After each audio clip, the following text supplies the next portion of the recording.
Merci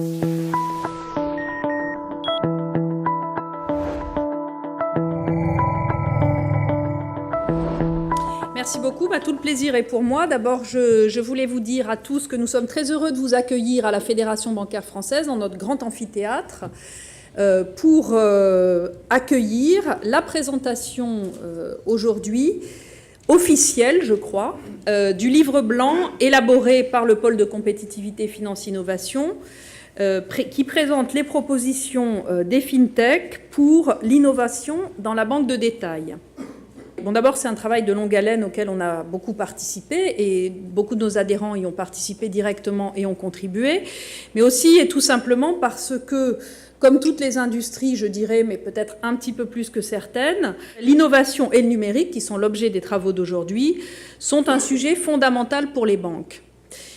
Tout d'abord parce que les banques sont des acteurs directs de la transformation numérique. Alors, elles sont aussi, en tout cas, elles se vivent comme telles, des chefs de file naturels pour la filière de l'innovation dans la fintech et dans le digital sur la place de Paris, qui est évidemment pour nous un élément très important de la compétitivité de cette place. C'est pourquoi je commence par remercier le pôle de compétitivité Finance Innovation, représenté par Joël Durieux, que tout le monde aura à cœur de saluer et d'applaudir, pour le travail qui a été engagé sur l'innovation dans le domaine de la banque de détail. C'est d'ailleurs un process que le pôle mène depuis un certain temps dans toutes les filières qui y sont représentées, puisque ce process de livre blanc, de gigantesque brainstorming au fond entre les acteurs traditionnels, je dirais, et les fintech, a été mené sous le contrôle de Joël, je crois déjà dans 2 ou 3 autres domaines, l'assurance, l'asset management et l'immobilier. L'industrie financière, dont la banque représente une part importante,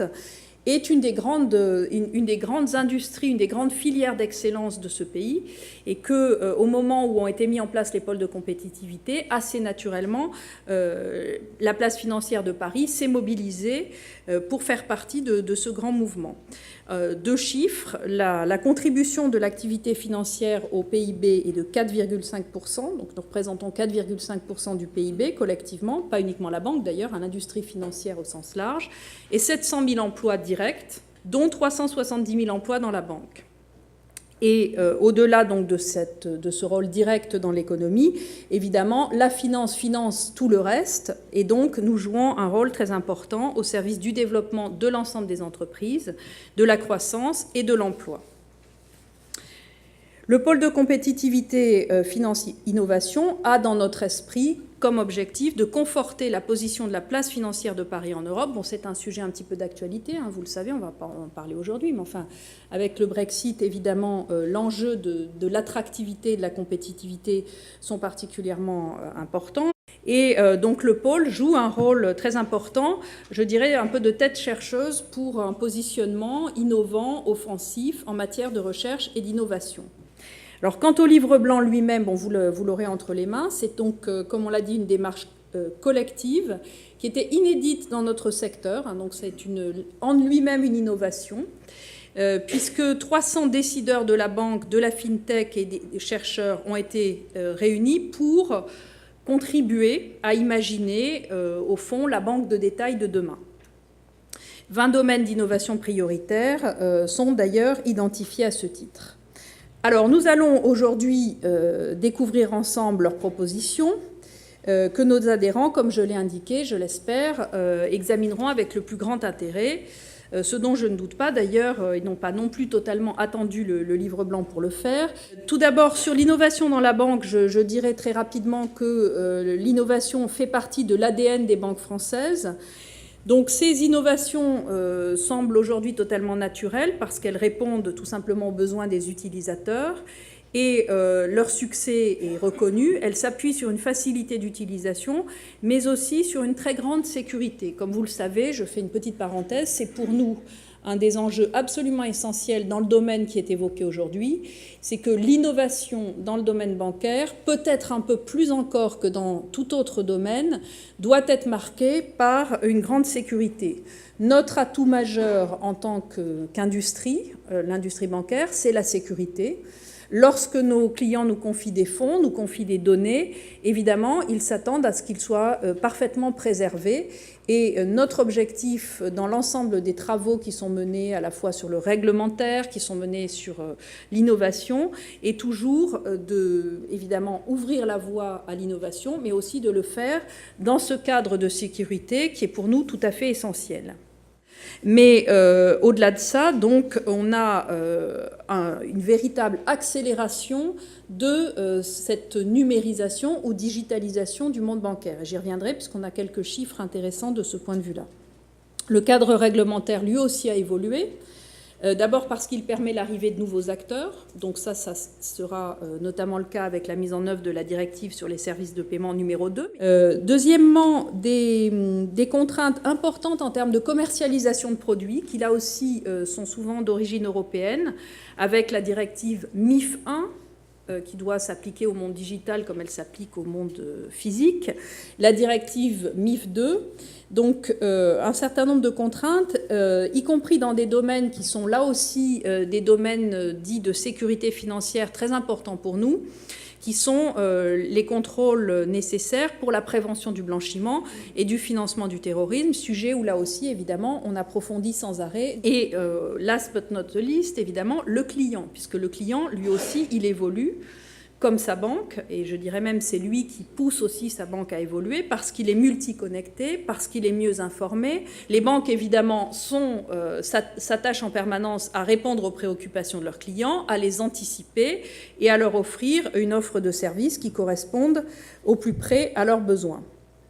Donc, pour simplifier, autrefois, la banque, c'était les agences bancaires. Aujourd'hui, hier, c'était mon agence bancaire plus le salon. Et aujourd'hui, c'est mon agence bancaire en tant que de besoin, le salon avec mon ordinateur, ou le bureau d'ailleurs, et bien entendu, le téléphone mobile que j'ai dans la poche. Et il faut que tout ceci, évidemment, se fasse sans rupture. C'est-à-dire qu'aujourd'hui, le client a besoin d'une relation très fluide, puisqu'il veut pouvoir commencer son opération depuis son ordinateur, la continuer sur son téléphone mobile, et tout ceci, évidemment, dans la plus grande sécurité. Dans ce contexte-là, évidemment, les banques sont tout simplement devenues des grands acteurs digitaux. Elles proposent à leurs clients des applications mobiles, des services de banque en ligne, des paiements sans cesse plus innovants, et la possibilité de souscrire des contrats par voie électronique. Les banques sont très proactives dans ce domaine et elles ont à cœur, évidemment, d'identifier toutes les innovations qui leur permettent de s'adapter, d'anticiper et d'offrir ce meilleur service aux clients. C'est pour cela, et je conclurai par ce point, que la relation entre les banques et les fintech est aujourd'hui, pour nous, fédération, mais je dirais avant tout pour nos adhérents, quelque chose de tout à fait essentiel.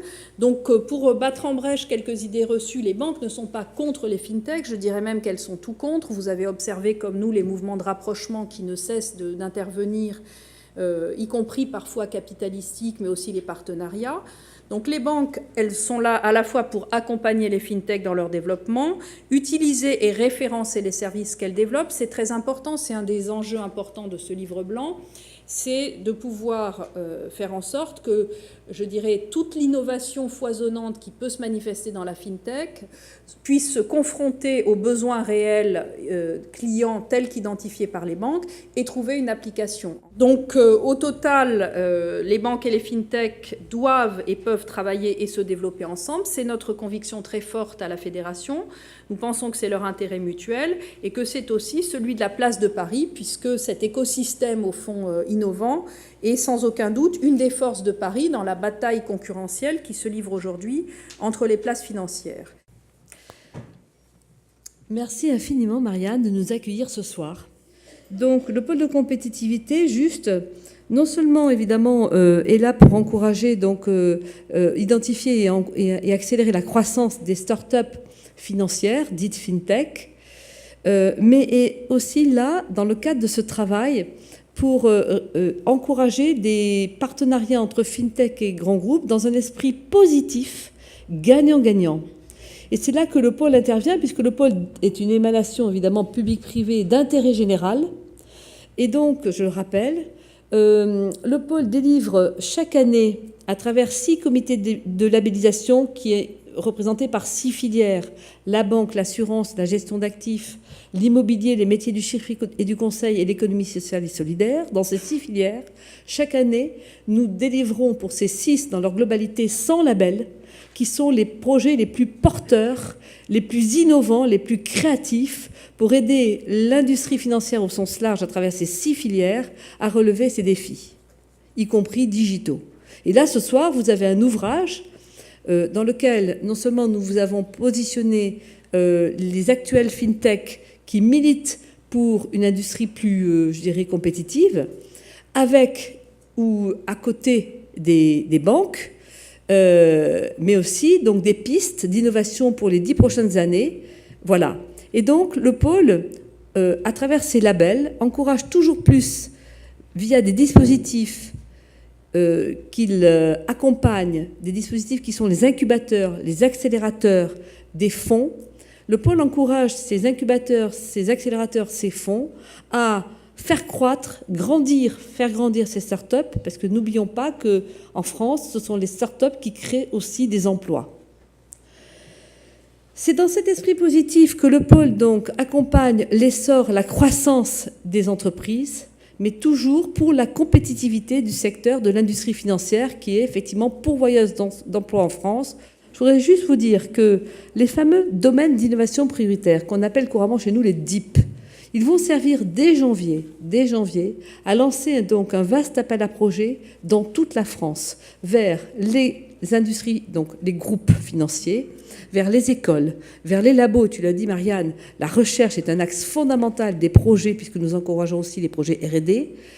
Donc, nous allons lancer un appel à projets important vers tous ces acteurs pour identifier où est l'innovation, où sont les esprits créatifs, et mobiliser les énergies, quelles qu'elles soient, sur les fameux DIP organisés autour de 6 grands axes.